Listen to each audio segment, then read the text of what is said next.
بسم اللہ الرحمن الرحیم۔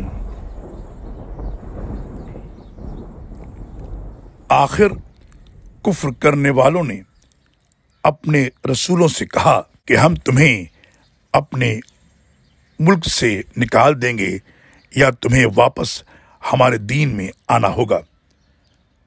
تب ان کے رب نے ان کی طرف وحی کی کہ ہم ان ظالموں کو یقیناً ہلاک کر دیں گے اور ان کے بعد تمہیں اس ملک میں آباد کریں گے۔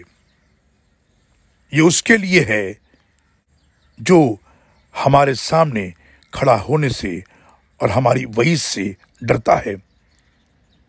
رسولوں نے فتح مانگی تھی، لہذا ہر جابر دشمن نامراد ہو گیا۔